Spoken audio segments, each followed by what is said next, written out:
Something was found deep inside the Grand Canyon. Not just rocks, not just fossils, but something that made authorities quietly shut down access to certain areas. People who got too close reported strange experiences, missing time, unexplained sounds, a feeling they were being watched. And here's the part no one can explain. Some believe this discovery was warned about thousands of years ago. So the question is, what was found and why does it feel like it was never meant to be discovered? The Grand Canyon is one of the most visited places in the world.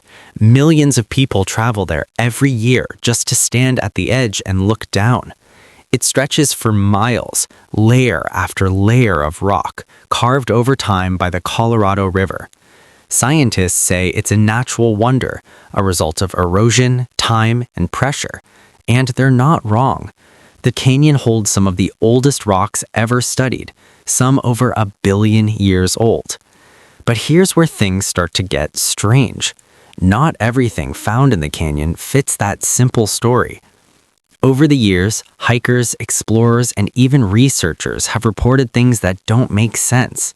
Unusual carvings, hidden openings, artifacts that don't match any known culture.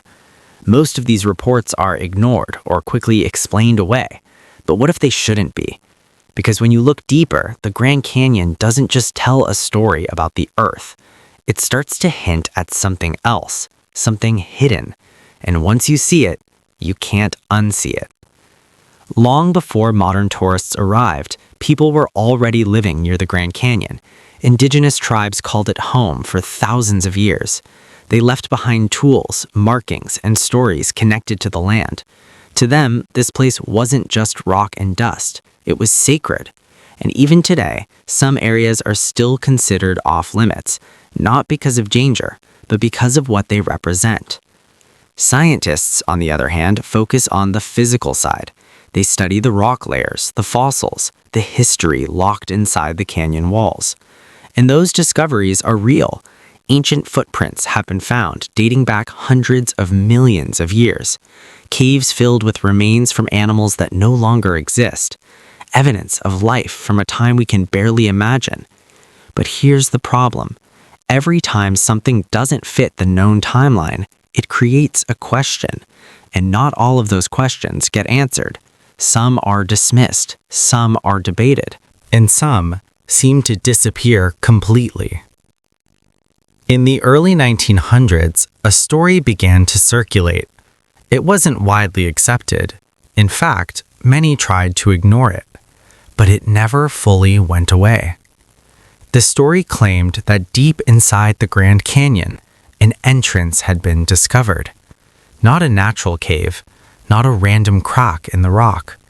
An entrance that looked designed. Inside, there were tunnels, rooms, passages that stretched far into the canyon walls. And within those chambers, objects were found. Strange objects. Some reports described tools and weapons. Others mentioned carvings and symbols that looked familiar. Too familiar. Because they didn't match anything known from the region. Instead, they looked like they came from somewhere else entirely. So the question is, how could something like that exist in a place like the Grand Canyon? And if it did, why isn't anyone talking about it now? There are real discoveries in the Grand Canyon that scientists agree on. Fossil tracks, ancient caves, remains from creatures that lived tens of thousands of years ago. These findings help explain the past.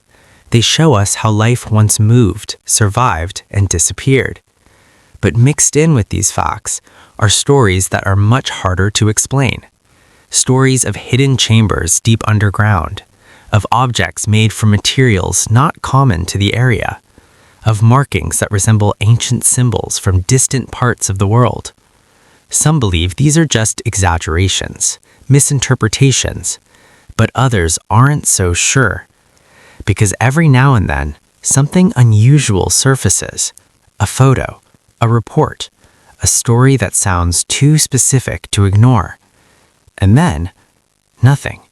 No follow-up, no confirmation, just silence. Which raises another question. Is there a reason these stories never go further? As these stories spread, new theories began to form. Some people believe there may be entire sections of the Grand Canyon that are hidden from public access. Not just for safety, but for secrecy. They point to restricted zones, areas where entry is tightly controlled, and they ask, what's really there? Others take it even further. They suggest that what was found might not just be ancient, but something unknown, something that doesn't fit into history as we understand it. There are even claims of strange energy in certain areas, unexplained feelings, moments where people say reality itself felt off. And then there are the stories of objects taken from the canyon, items that people later returned, claiming bad things started happening after they took them. Coincidence? Maybe. But the pattern is hard to ignore, because the deeper this goes, the less it feels like a simple mystery, and more like something hidden on purpose. And this is where the story stops being just about the Grand Canyon, because similar patterns show up in other parts of the world. Ancient sites, hidden structures, discoveries that don't quite fit the timeline we've been taught. In some places, rivers are drying up, revealing things that were buried for thousands of years. Old cities, strange tunnels, artifacts from civilizations we still don't fully understand. It makes you wonder, what if these discoveries aren't isolated? What if they're connected? Because across the world, there are stories of lost knowledge, advanced societies, events that were recorded but not fully understood. And sometimes, those stories sound less like myths and more like warnings. Warnings that something happened before and could happen again. There are ancient texts that speak of a time when hidden things would be revealed, a time when the earth itself would uncover what had been buried. Some interpret these writings as symbolic, others take them literally, but the message is always the same. Something is coming. There are passages that describe rivers drying up, revealing what lies beneath. Others speak of events that would shake the world, moments when people would realize the truth, but too late to change anything. And this is where things take a darker turn, because if what's being discovered today lines up with those warnings, then maybe these aren't just random events.